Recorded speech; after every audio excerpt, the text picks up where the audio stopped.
considerado de ese modo por el pueblo judío. Y por otro lado estaban aquellos que eran un grupo elitista, y más bien estudiosos de la ley mosaica, habían creado toda una religión y pasos conocidos a través del Talmud de cómo obrar y cómo poner en práctica la ley, que eran los fariseos y los escribas. Y estos, que eran el segundo grupo, y estos murmuraban diciendo: este a los pecadores recibe. Y en virtud de esa declaración, Jesús les refirió la parábola de la oveja perdida, que no hace alusión a una persona que se ha descarriado, en ningún modo. Según la Biblia, todos los hombres no se han descarriado como ovejas. Isaías 53 lo dice así. Y siendo esta una gran verdad, y no refiriéndose a un hombre que entró a la iglesia, a esta parábola, y después se salió de la iglesia y anda mucho tiempo, como se conoce en el lenguaje popular, en Egipto, y después vuelve, no se refiere a esta parábola a esto, sino hace alusión a la condición de todos los hombres. Todos los hombres. Sin embargo, hay algunos de ellos que se jactan diciendo que son lo suficientemente buenos como para tener la religión correcta y ser aptos para entrar al cielo. En ese caso Jesús refirió esta parábola de la oveja perdida. Posteriormente usted sabrá que la oveja se perdió, el pastor va a buscarla y después hace fiesta y dice una palabra al final diciendo, versículo 7: os digo que así habrá más gozo en el cielo por un pecador que se arrepiente que por 99 justos que no necesitan arrepentimiento. Los fariseos se jactaban de que eran lo suficientemente buenos como para tener la cercanía al cielo, la entrada al cielo, y no entendían que finalmente el Evangelio apuntaba no a los justos, sino a los pecadores. Siendo esta una gran verdad, tenemos que decir que el Evangelio, la palabra Evangelio viene del término Evangelium, que significa buenas nuevas. Y usualmente en el contexto donde Pablo lo utiliza en el libro de Romanos, hace alusión al anuncio real por parte de un principal, cuando anunciaba que se iba a casar, cuando anunciaba que iba a haber una boda o bien un nacimiento de un hijo. Y esta hace alusión a buenas noticias. Y siendo así, el Evangelio está asociado a un mensaje bueno para personas malas. Un mensaje bueno para personas malas. El Evangelio no va a ser nunca útil para una persona que se crea lo suficientemente justa como para entrar al cielo, o que reconozca que no es tan corrupta y vil como las personas que están en la cárcel. Vamos a partir viendo la necesidad del Evangelio y vamos a iniciar hablando acerca de Génesis. En Génesis capítulo 2, versículos 16 al 17, vamos a encontrar una declaración. Génesis capítulo 2, versículos del 16 al 17.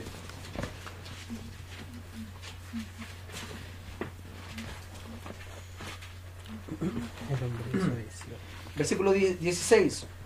Y mandó Jehová Dios al hombre diciendo: de todo árbol del huerto podrás comer, mas del árbol de la ciencia del bien y del mal no comerás, porque el día de que él comieres ciertamente morirás. Este es el mandamiento imperativo que Dios dio a Adán y posteriormente fue comunicado a Eva, acerca del mandamiento que decía que de todo árbol del huerto podían comer, más del árbol que de ciencia del bien y del mal no comerán, porque ese día que comas ciertamente morirás. Y puso una cláusula de muerte sobre la base de la desobediencia y de la transgresión de ese mandamiento. Sabemos que Dios todas las cosas las hizo perfectas. Dios hizo a Adán y Eva perfectos, libres en cuanto a poder obedecer a Dios, totalmente capaces, justos, buenos. Dios le comunicó su imagen y semejanza, lo hemos estudiado veces anteriores, la cual no tenía que ver con rasgos, aspectos físicos de su persona, sino porque Dios no es persona, Dios no es materia, Dios no tiene cara, no tiene cuerpo, Dios es espíritu, como lo dice Juan capítulo 4, Dios es invisible, como lo dice 1 Timoteo, Isaías 46, 44, 47 dice: ¿a qué cosa me compararé? ¿A qué cosa me haré semejante?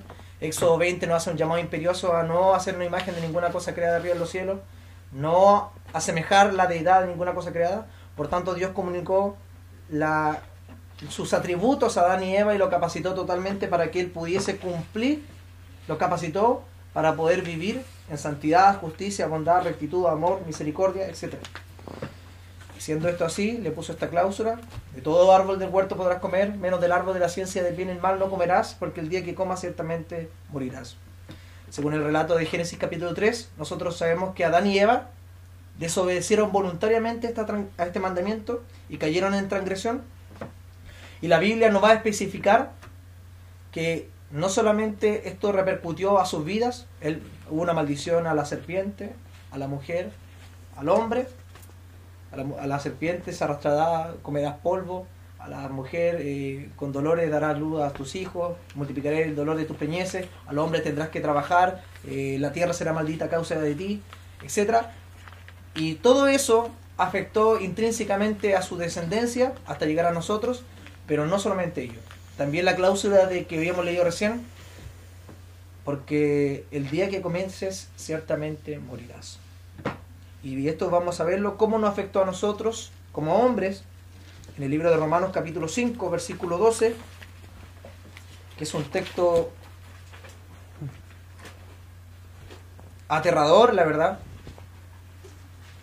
por el cual podemos comenzar a ver nuestra condición como hombres frente al Dios del cielo.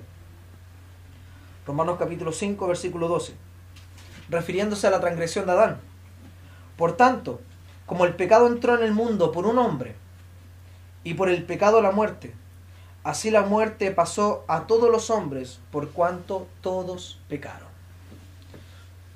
Por el pecado que entró en el mundo por un hombre. ¿Por qué hombre? Por Adán. Así pasó la muerte a todos los hombres, por cuanto todos pecaron. No solamente el texto hace alusión de que las consecuencias de la caída han repercutido en nosotros, sino más bien también lo dicen, que nosotros hemos heredado el pecado de Adán. No nacemos buenos, como lo señaló Rousseau en algún momento: el hombre nace bueno, solamente que el medio le afecta para que éste repercuta y ejecute una maldad externa. No somos la consecuencia del medio, no somos más malos porque el medio es malo, sino porque somos malos porque nacemos malos. Y esta verdad es tan aterradora porque nos enseña que finalmente todos los hombres nacen en pecado, todos los hombres nacen totalmente malos.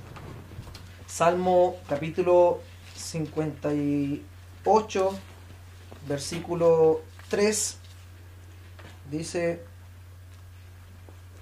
se apartaron los impíos desde la matriz, se descarriaron hablando mentiras desde que nacieron. Salmo 51, versículo 5, dice: he aquí en maldad he sido formado y en pecado me concibió mi madre. Todos los hombres, según la Biblia, nacen totalmente corruptos, nacen en el reino de las tinieblas.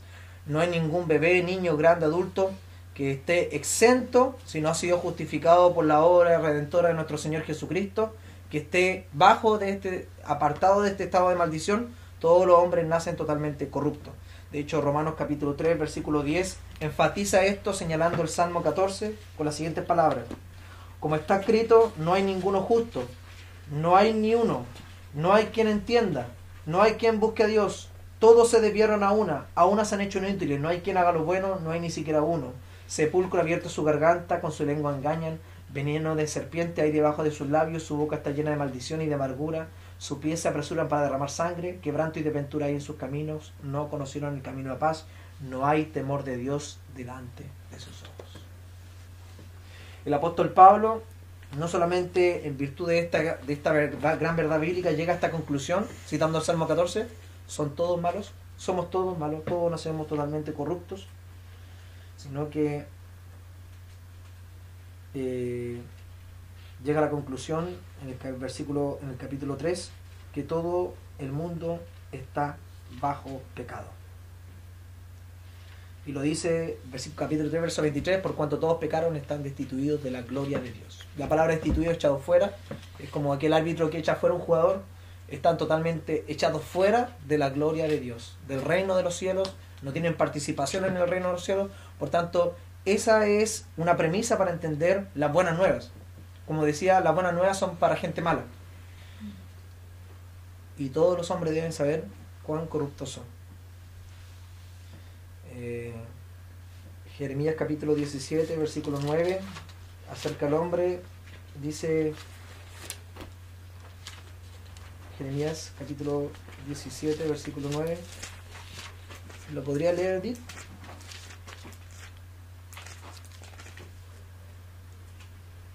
Engañoso es el corazón más que todas las cosas y perverso. ¿Quién lo conocerá? Engañoso es el corazón más que todas las cosas y perverso, ¿quién lo conocerá? Por tanto, esta descripción no es la descripción de una persona que está en la cárcel, no es la descripción de el caballero que ayer violó a una jovencita, es la descripción de todos los hombres. Es el currículum de todos los hombres. Todos los hombres actualmente, si no están justificados por la justicia de Cristo, no han sido declarados justos y reconciliados por Dios por medio de la justicia de Cristo. Esta es la forma como Dios ve al hombre. Por tanto, llegamos a una conclusión a esta etapa y decimos que el hombre no es pecador porque comete pecados. Comete pecados porque es pecador.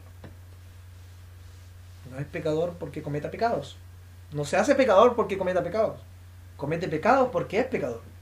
Es la consecuencia de lo que es. Esa es su naturaleza. Entonces, mientras cierto grupo, distintas denominaciones, te dicen tú eres exitoso, tú eres grande, tú eres un campeón, como dice el eslogan de la Light Good de Marco Witt, tú eres un campeón, hay un campeón dentro de ti, y la Biblia dice hay un monstruo dentro de ti. Hay un ser corrupto dentro de ti, eres un ser corrupto. En tal condición, no siendo justificado por Cristo, eres un ser corrupto.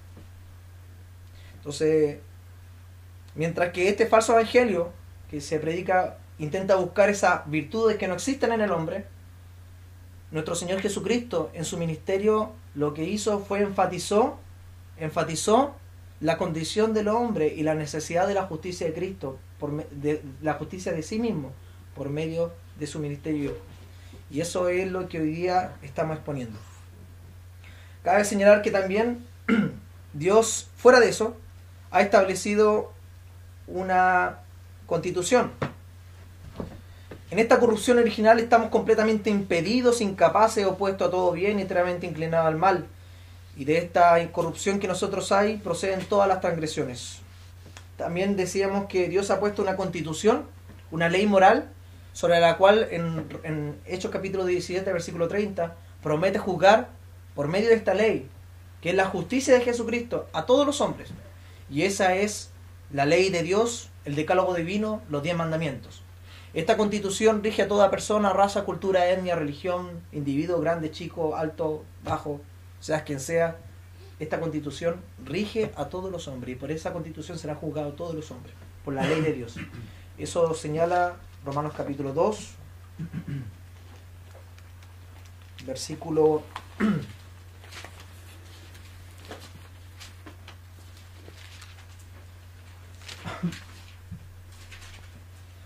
versículo 15,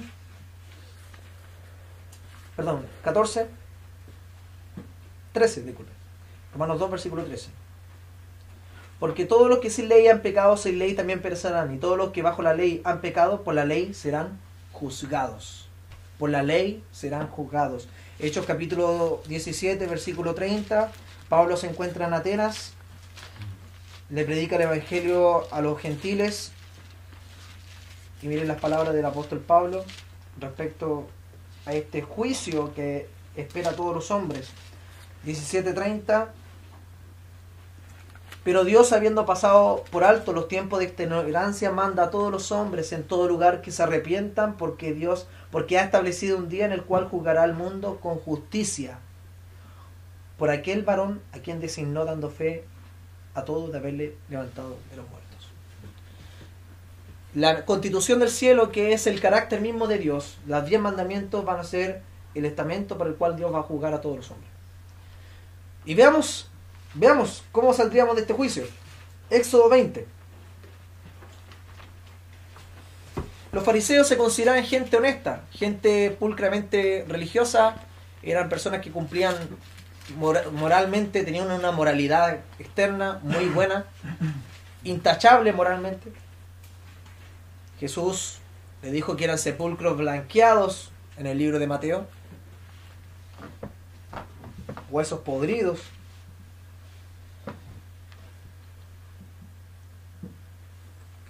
Éxodo 20. vamos a ver qué tan buenos somos. Éxodo 20, versículo 2. Yo soy Jehová tu Dios, que te saqué de la tierra de Egipto, de la casa de servidumbre. No tendrás Dios ajeno delante de mí, no te harás imagen de ninguna semejanza de lo que está arriba de los cielos, ni bajo la tierra, ni en las aguas, ni debajo de ellas. No te inclinarás a ella, ni lo honrarás, porque yo soy Jehová tu Dios, fuerte y celoso. Los dos primeros mandamientos que se encuentran ahí hacen alusión a un denominador común, que es la idolatría.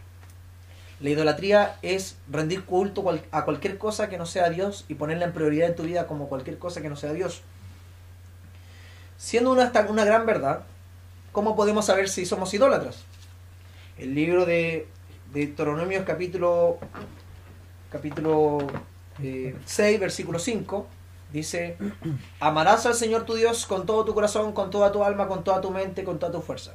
Es conocido como el gran mandamiento, ¿cierto? ¿Cómo podemos saber si nosotros somos unos idólatras? Bueno, debemos saber que la Biblia señala en Isaías 47:3 que nosotros fuimos creados para la gloria de Dios, para vivir para Él, no para nosotros mismos, para la gloria de Dios. Dice el versículo: todos los llamados a mi nombre para gloria mía los hice, los formé y los creé. Por tanto, nosotros fuimos creados como seres humanos y nuestro propósito de vida debe ser vivir para la gloria de Dios. Siendo esto una gran verdad, ¿cómo vivimos para la gloria de Dios? Amando al Señor con todo nuestro corazón, con toda nuestra alma, con toda nuestra mente, con toda nuestra fuerza.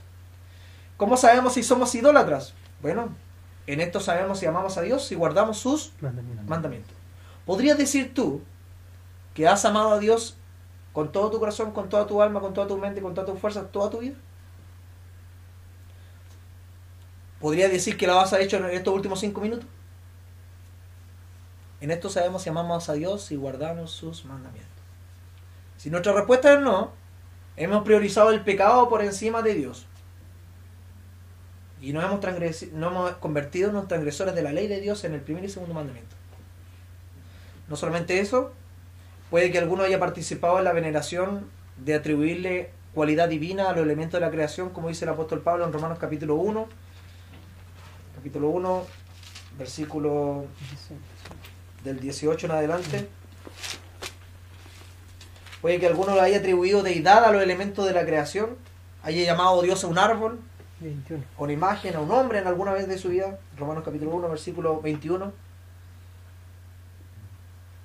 El versículo 20 dice que Dios se reveló por medio de las cosas creadas, siendo claramente visible desde la creación su gloria y siendo entendida por medio de las cosas hechas.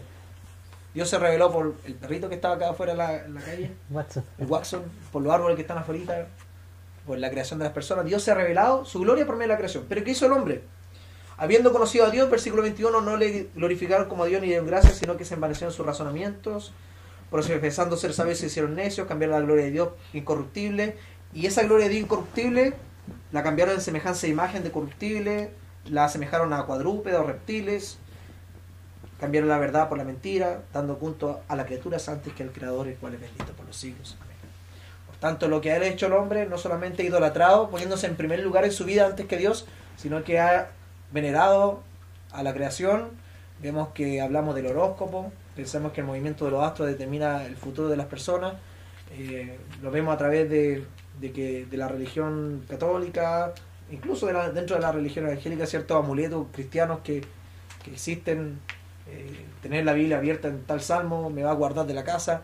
Todo eso es idolatría, ¿ya? Y nosotros estamos insertos en un mundo de idolatría donde la superstición está presente, donde los astros son venerados, donde el dios sol, el dios vaca, el dios... Usted sabrá cómo sucede esto en otras culturas. No solamente esto, sino que el hombre se ha rebelado contra su creador. En vez de amar a Dios, ha aborrecido su mandamiento, ha odiado lo que Dios ama y ha amado lo que Dios odia. Otro mandamiento dice, de Éxodo 20, dice: no matarás, versículo 13. No matarás. Usted dirá: yo nunca he matado. Yo nunca he matado. Pero el libro de Mateo, capítulo 5, versículo 21, Jesús está citándonos en el Sermón del Monte este mandamiento, y miren lo que dice: Mateo capítulo 5, verso 21. Oíste que fue dicho a los antiguos, no matarás. Cualquiera que matare será culpable de juicio. Pero yo digo que cualquiera que se enoja sin razón contra su hermano será culpable de juicio. Cualquiera que le diga necio a su hermano será culpable ante el concilio. Cualquiera que le diga fatuo quedará expuesto al infierno. Cualquiera que se enoje sin razón contra su hermano, así dice el texto original. Cualquiera que insulte a su prójimo, cualquiera que se enoje, que odie a su prójimo, ya es un asesino. ¿Lo has hecho? Yo sí. ¿Nunca has dicho un garabato? ¿Nunca no has dicho un garabato a una persona? Yo sí. Bueno, imagina en este lado, y siempre lo pongo así, al mayor descuartizador de la historia, y ponte a ti en este lugar. Dios los ve de la misma manera. Oíste que fue dicho, no matarás. Bueno, cualquiera que hiciera esto ya es un asesino. Éxodo 20 también nos dice el mandamiento, versículo 14. No cometerás adulterio. Jesús en Mateo capítulo 5, versículo 27, los fariseos entendían, en cierta manera bien, que el adulterio era intimar con una mujer o un hombre que no sea tu esposa ni tu esposo, aunque el término es fornicar, que refiere a cualquier lujuria de la sexualidad o cualquier alteración de la correcta sexualidad. Pero en el versículo 27 del capítulo 5 del libro de Mateo, Jesús dice: oíste que fue dicho, no cometerás adulterio. Pero yo digo que cualquiera que mira a una mujer para codiciarla, ya adulteró con ella en su corazón. Esto aplica también al hombre. Cualquiera que codicia a una mujer para codiciarla, ya adulteró con ella en su corazón. O sea, ibas caminando por la plaza y de repente, o por el calle Ramírez del centro Osorno, y miraste a una muchacha para codiciarla, ya adulteraste con ella en tu corazón. Imagínate el mayor Don Juan de la historia, al mayor adúltero, y ponte en este lugar a ti. Dios lo ve de la misma manera. Dios no hace acepción de personas. Eso es una gran verdad que la aplicamos en este momento. Dios es imparcial en cuanto a su juicio.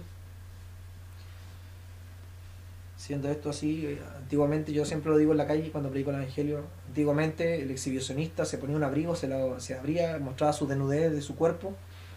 Todos, el hombre exhibicionista se mostraba ante las jovencitas, todo el mundo denunciaba a ese exhibicionista, le llamaba que era un pervertido. Pero hoy día, si una modelo de Morandé con compañía hace lo mismo, todo el mundo le aplaude, todo el mundo celebra, ella se puede subir arriba del toro en la plaza de armas, puede pasearse, la prensa va a aparecer, los hombres van a hacer espectáculo de eso en la televisión, usted se hace partícipe de eso viéndolo. Todo eso es lujuria, todo eso es adulterio, todo eso es corrupción de pensamiento, todo eso es suficiente argumento para irnos al infierno. Y siendo esto una gran verdad, siendo que nosotros vamos a ser juzgados con esta ley es imparcial, todos están bajo pecado. Y un último mandamiento que podemos citar, para no citar los 10, o cuando podríamos hacerlo, versículo 16 de Éxodo 20: no hablarás falso testimonio contra tu prójimo, no mentirás. ¿Podrías decir que nunca has mentido? Siempre digo, le daría 10.000 pesos a la persona que diga que nunca ha mentido, pero si fuera sincera, nadie se lo ganaría. Y si te atrevies a levantar la mano, sería un hipócrita, porque todos hemos mentido. Todos hemos mentido. En la mañana, cuando eras pequeño, mentiste a tu mamá, mentiste a tu papá, te levantaste mintiendo en la mañana, mentiste para llegar atrasado al trabajo, cuando tenías que salir antes, le diste una mentira. Y la mentira no es solamente grandes mentiras políticas que nosotros denunciamos y calificamos que mal a esta gente que miente, o a los políticos que son mentirosos. Dios no va a juzgar solamente a los políticos, Dios va a juzgar a todos los mentirosos. Ningún mentiroso podrá heredar el reino de los cielos, así lo dice 1 de Corintios capítulo 6. Siendo esto así, uno dirá, bueno, la ley me condena. Y aquí viene el pensamiento: Dios me va a perdonar. Dios me va a perdonar. Es verdad, soy pecador, he cometido algunas de estas algunas faltas. Creo que ninguno de nosotros no podría incluirse de sentirse representado en alguna de estas transgresiones, al menos que sea un gran fariseo que se sienta lo suficientemente justo para poder entrar al cielo y se excluya de los pecadores, como leímos en el capítulo de Mateo, de Lucas capítulo 15. Entonces, siendo así, sabiendo que Dios nos va a juzgar con esto, uno podría pensar, Dios me va a perdonar. Dios me va a dejar en libertad. Él va a pasar por alto mis faltas. El problema es que Deuteronomio capítulo 27, versículo 26, por favor, ¿podría buscar Gálatas 3:10, Marco? Y Andrés, Santiago 2:10 al 12. Deuteronomio. ¿Ah? Deuteronomio. 27-26.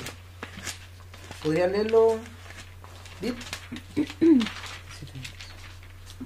Deuteronomio 27-26 dice: maldito el que no confirmare las palabras de esta ley para hacerlas. Y dirá todo el pueblo: amén. Bueno, aquí Moisés acaba de repetir la ley y dice: maldito el que no confirmare todas las palabras escritas en el libro de la ley. ¿Cuál es la clasificación que da Dios a aquel que no guarda toda la ley? Maldito. Pastor. Porque todos los que dependen de las obras de la ley están bajo maldición. Pues escrito está: maldito todo aquel que no permaneciere en todas las cosas escritas en el libro de la ley para hacerlas. Maldito todo aquel que no permanecía en todas las cosas escritas en el libro de la ley para hacerlas.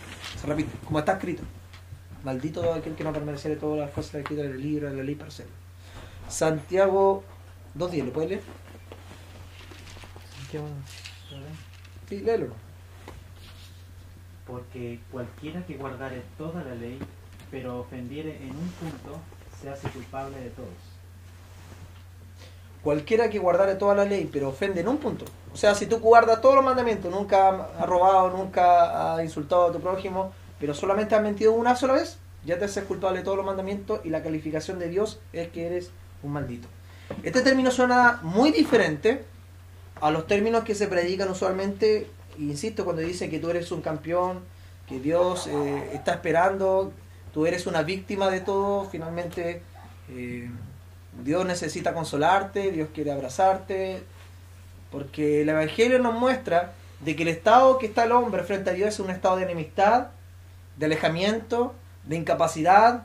La Biblia nos dice en Efesios capítulo 2 que somos enemigos de Dios. Tito capítulo 3, versículo 3, nos dice de la siguiente manera.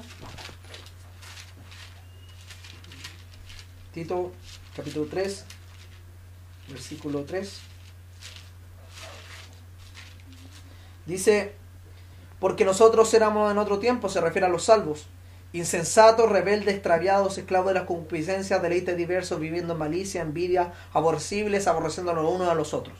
Este es el currículum del hombre, es la descripción que Dios hace acerca de sus criaturas después de Adán.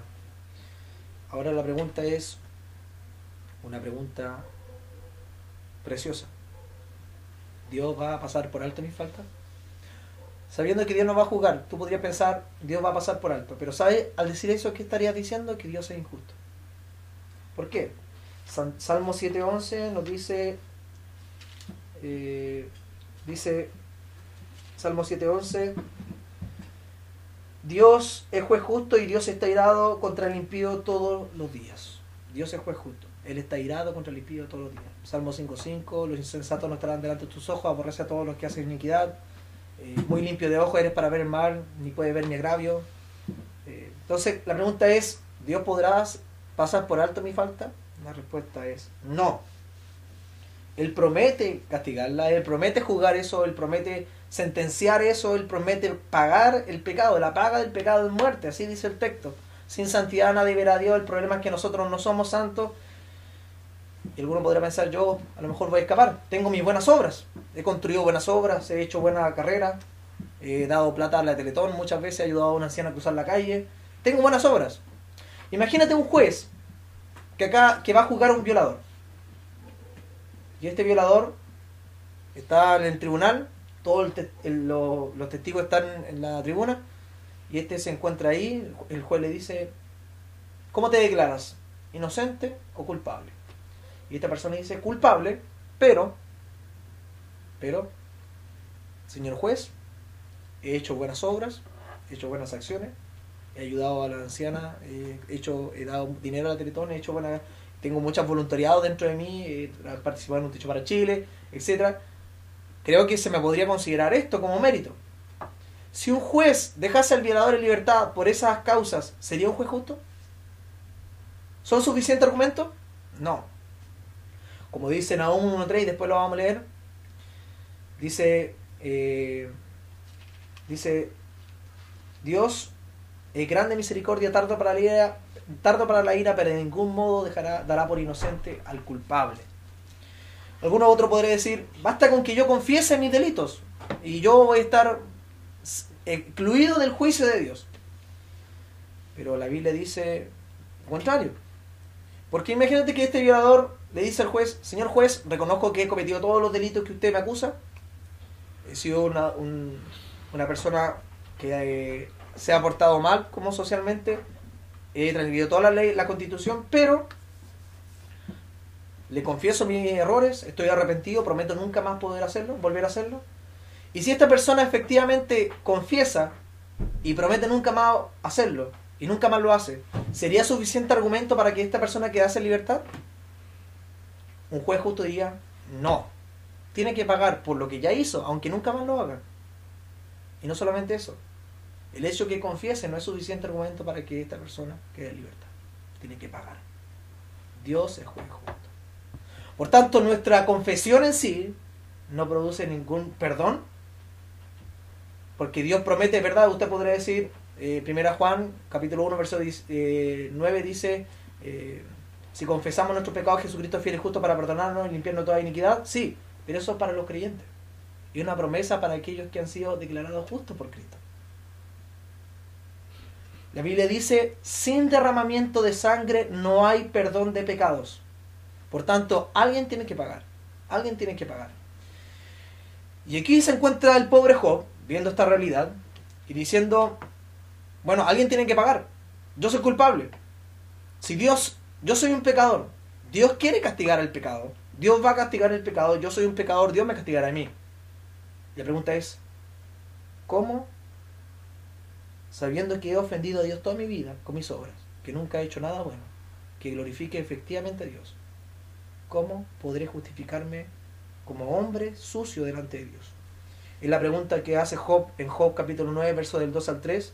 Dice, ciertamente yo sé que es así. ¿Cómo se justificará el hombre para con Dios? En Job capítulo 15, versículo 14 al 16 dice, Job reconoce esta verdad que es sucio. ¿Qué cosa es el hombre para que sea limpio? ¿Y para que se justifique el nacido de mujer? He aquí, ni es un santo confía, ni aun los cielos son limpios delante de sus ojos. ¿Cuánto menos el hombre, abominable y vil, que bebe la iniquidad como el agua? Traga iniquidad como el agua. Job 25, del 4 al 6. ¿Cómo pues se justificará el hombre para con Dios? ¿Cómo será limpio el nacido de mujer? He aquí, ni la misma luna será resplandeciente, ni las estrellas son tan limpias delante de sus ojos. ¿Cuánto más el hombre, que es gusano, y el hijo de hombre, también gusano? O sea, ¿qué nos presenta esto? Dios es demasiado santo para que tenga comunión con el pecado y para que deje el pecado en libertad. Él quiere castigar el pecado, Él no dará por inocente al culpable. Lo dice Éxodo capítulo 34, versículo 6. Y pasando Jehová por adelante de él, proclamó, Jehová, Jehová, fuerte, misericordioso, piadoso, tardo para la ira, grande misericordia y verdad, que guarda misericordia de millar y que perdona la iniquidad y rebelión y el pecado, pero de ningún modo tendrá por inocente al malvado. Y aquí que la persona que reconoce haber ofendido a Dios toda su vida y le duele por el mensaje del Evangelio haber ofendido a Dios toda su vida, se encuentra ante el dilema de la justicia. Dios me pide que sea justo, yo no soy justo, ¿cómo me justificaré yo delante de Dios? Cuando hablamos de justo, Dios me pide que sea recto, y yo no he sido recto en mis caminos, no he sido temeroso de Dios delante de sus ojos, y Él aborrece eso. ¿Cómo seré yo declarado justo? ¿Cómo Dios escuchará mis oraciones? ¿Cómo Dios puede bendecirme? ¿Cómo el peso de mi iniquidad puede ser removido? ¿Cómo los hijos de Adán culpables y malos pueden tener esperanza de enfrentar a un Dios santo como juez del universo? ¿Cómo? ¿Cómo tengo esperanza de yo ser declarado justo y de entrar en el reino de los cielos? Y aquí la respuesta. La respuesta es la actitud de los fariseos, perdón, la actitud de los publicanos y las rameras. necesito de las buenas obras de ese hombre. Ellos se acercaban a Jesús porque sabían que en ellos no había lo que Dios demandaba. Y se acercaban a Jesús porque veían en Él las obras que ellos dependían.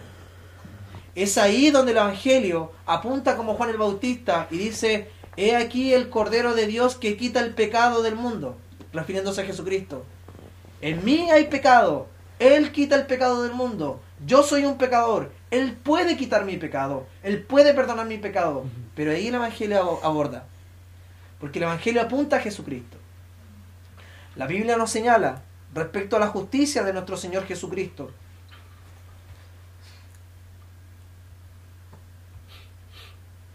Que la ley tenía que haber sido cumplida en perfección, y ninguno de nosotros la ha cumplido en perfección. La transgresión de ella merecía la muerte, como ya lo vimos, y todos los hombres están muertos en delito y pecados, como señala la Escritura. Ningún hombre caído puede cumplir la demanda de Dios y cumplir los mandamientos de Dios a su perfección. Y si nos esmerásemos en cumplirlo, intentando que por medio de nuestras obras daremos satisfacción a la demanda de Dios, la Biblia nos dice algo en Romanos capítulo 4, versículos del 4 al 5. Nos dice lo siguiente. ¿Lo puede leer? De 4 al 5. Pero el que obra no se le cuenta el salario como gracia, sino como deuda. Más al que no obra, sino que cree en aquel que justifica al impío, su fe le es contada por justicia. Si tú intentas obrar para tu salvación, si intentas dar satisfacción guardando o refrenando de alguna manera, pensando que eso es mérito para poder ser aceptado ante Dios, si piensas que mediante tu santidad o manteniendo las obras después de tu salvación vas a ser merecedor de guardarle y llegar al cielo, estás totalmente equivocado. Dice el texto que el que obra su salario, poniendo un ejemplo como las obras, no te es contado como gracia, sino como deuda. En vez de sumarte puntos, te descuentan puntos. Eres más culpable, te hace más aborrecible por Dios, porque es como hacer un trueque con Dios. Dios, te doy mis buenas obras, pero tú me das la salvación. Dios no es juez corrupto. Dios no es sobornado por nadie con obras sucias, como dice Isaías 64. Nuestras mejores justicias para Dios son como trapos de inmundicia.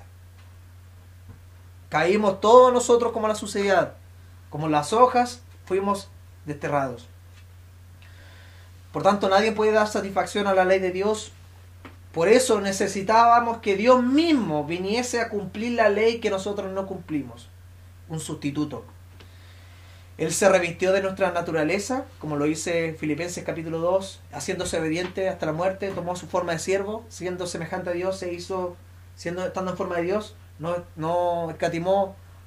Leamos el texto, para que Filipenses capítulo 2, versículo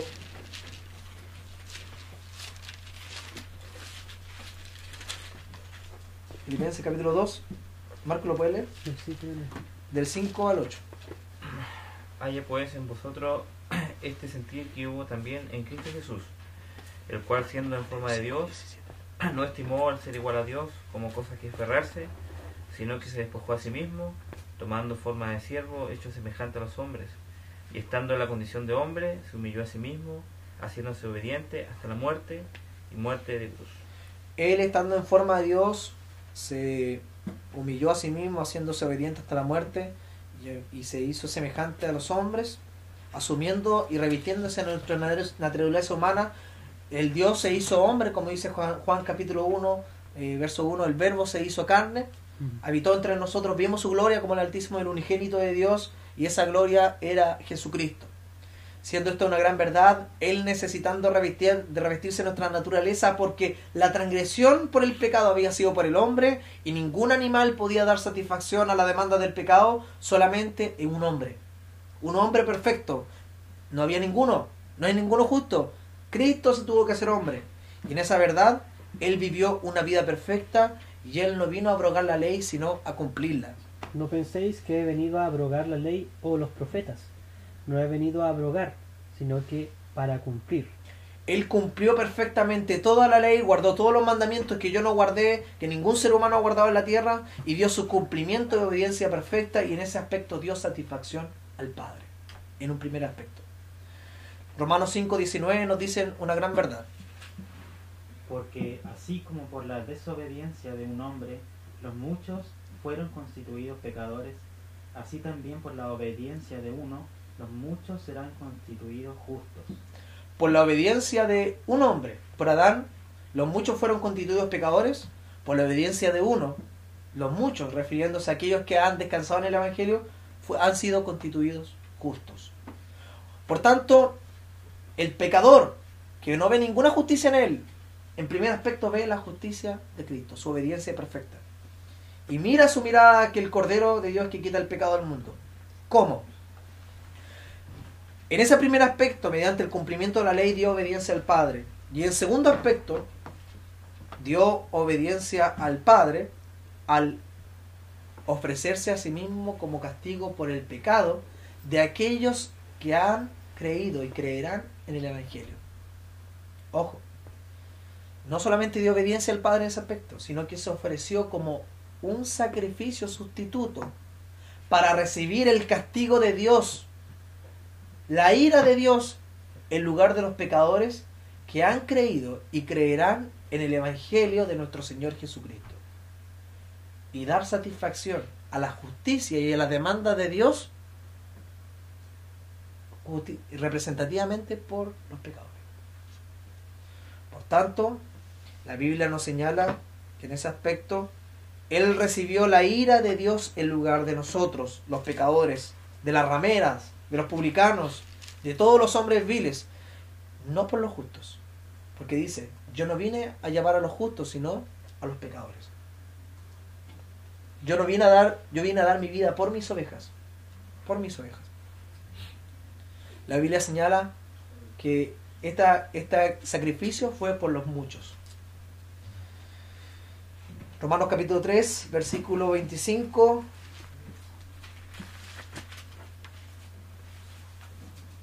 Nos señala, nos dice una verdad respecto a la obra de expiatoria del Señor Jesucristo, diciendo: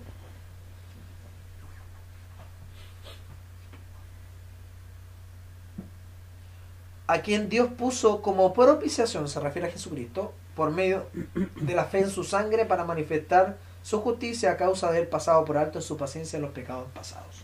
El término propiciación tiene que ver con el término propiciatorio de Levíticos capítulo 16 y 17, que era un elemento del arca, o sea, donde se hacían los sacrificios, en donde la sangre del sustituto era derramada en virtud de poder dar satisfacción a modo de ira por los culpables. Eso sucedía en el Antiguo Testamento y la Biblia nos dice, Pablo dice, Él fue el sacrificio de Él fue la propiciación por nuestros pecados. O sea, Él recibió la ira de Dios en lugar del pecador, habiendo derramado su sangre y recibiendo en un aspecto invisible que nosotros no podemos entender, dice la Biblia que el Padre lo castigó al Hijo. Derramó su ira en contra del Hijo. Lo molió. Todas las demandas, todos los pecados de los pecadores que han creído y creerán en el Evangelio fueron arrojados en Cristo en su crucifixión, como lo dice Isaías capítulo 53, versículo 6. Dice así: ciertamente llevó Él nuestras enfermedades y sufrió nuestros dolores, y nosotros le tuvimos por azotado, por herido de Dios y abatido. Mas Él herido fue por nuestras rebeliones, molido por nuestros pecados. El castigo de nuestra paz fue sobre Él, y por su llaga fuimos nosotros curados.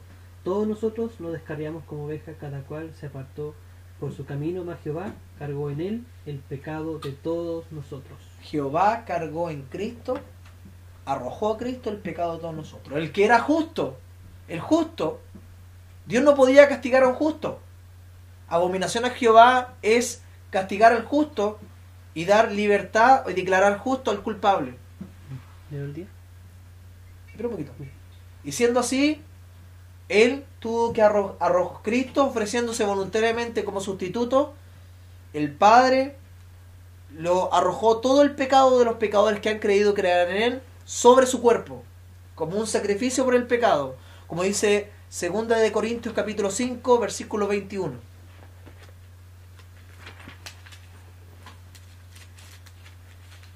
Segunda con el término Corintios Dios lo hizo pecado. 21. Sí.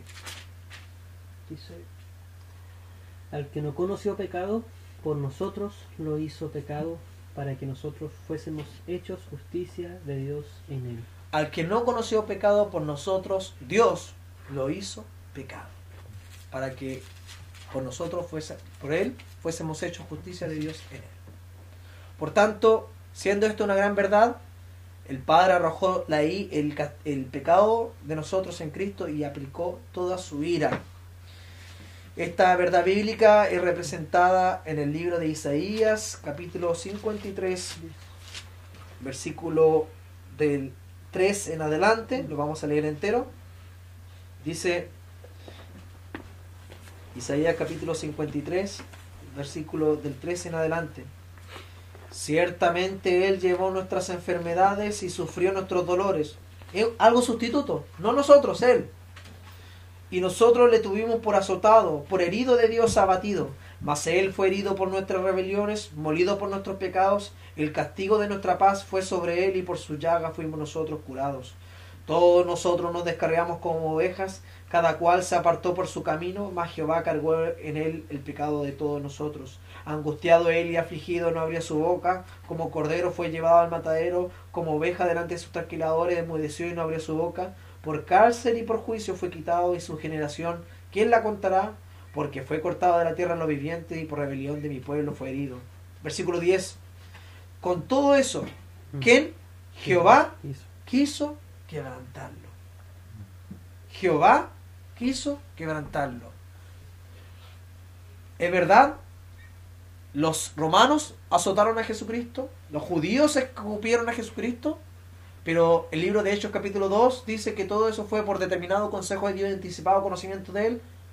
Él había preordenado todas esas cosas, pero no solamente eso, sino que detrás de eso, en el aspecto invisible de sus padecimientos, Cristo fue castigado por Dios.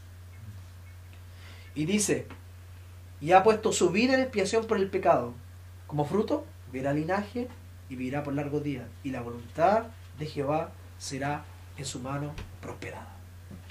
Detrás de ello, en que Cristo se ofreciera por los pecadores, habría un gran propósito, en que se iba a dar satisfacción total y suficiente por el pecado de todos los pecadores que han creído, creen y creerán en el Evangelio. Siendo esto una gran verdad, la pregunta sigue vigente es, ¿cómo seré yo justificado?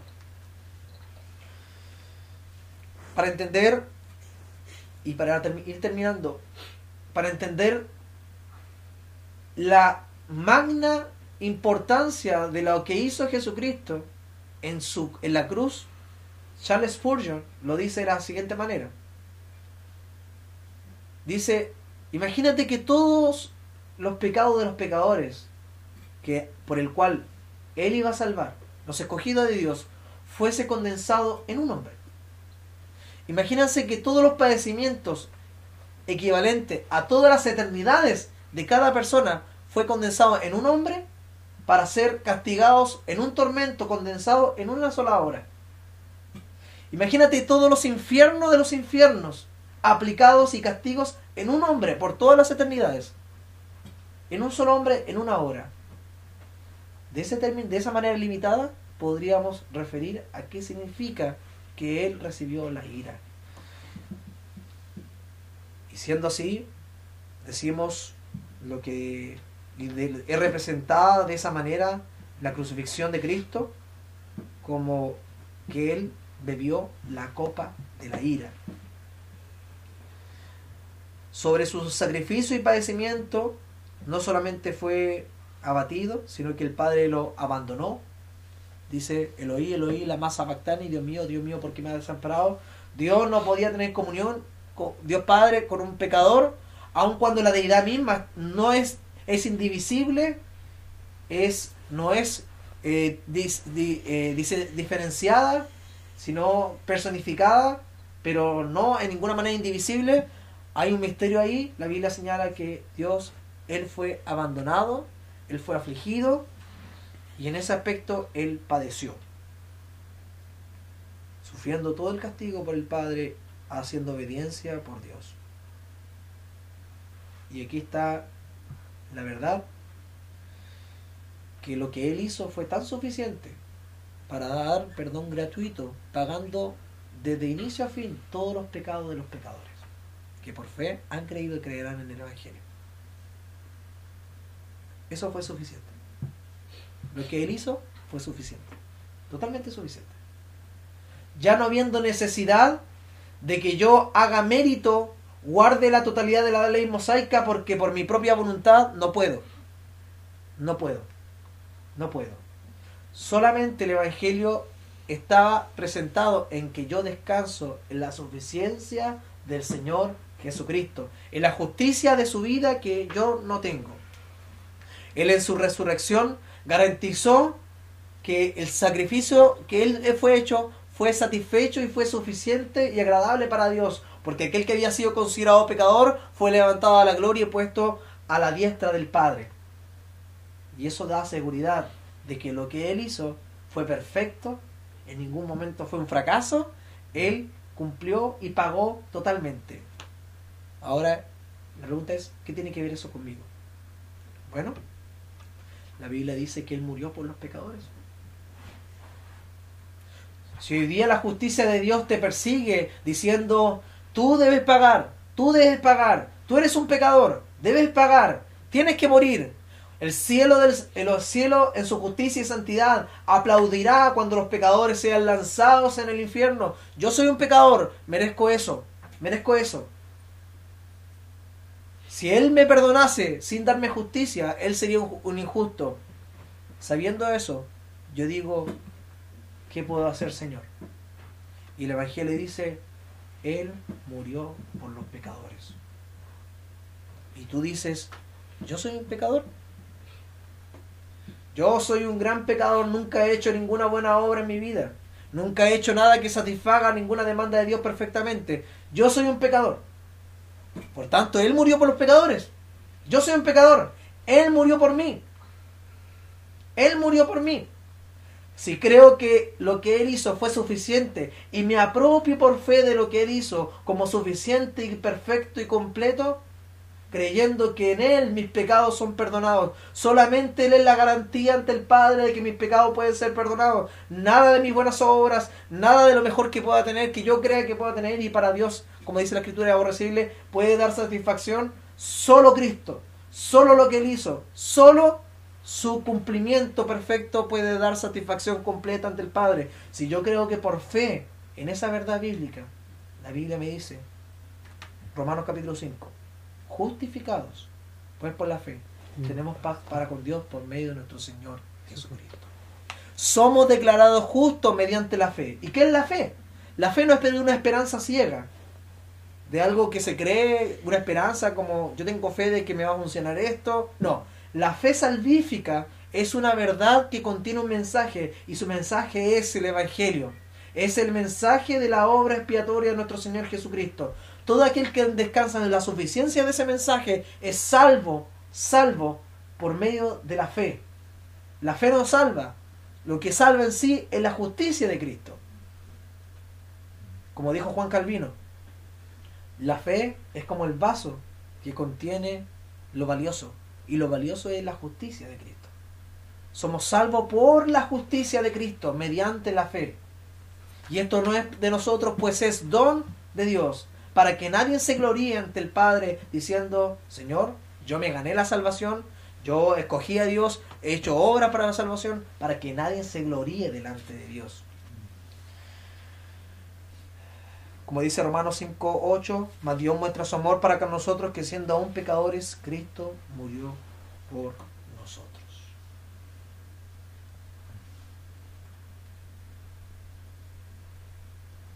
Murió por los que hoy día están en el infierno. Murió por los que murieron rechazando el Evangelio. No murió por los justos.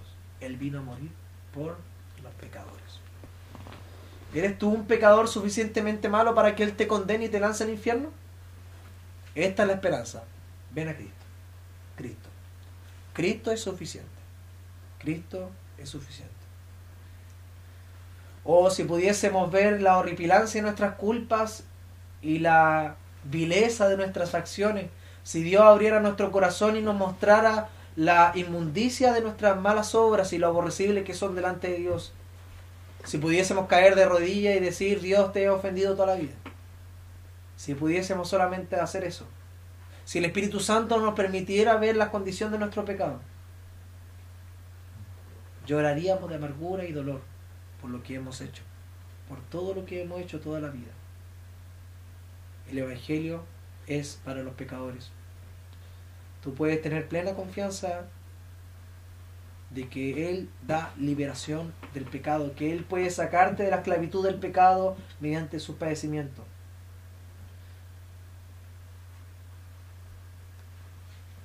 Para terminar, grafico su obra de esta manera.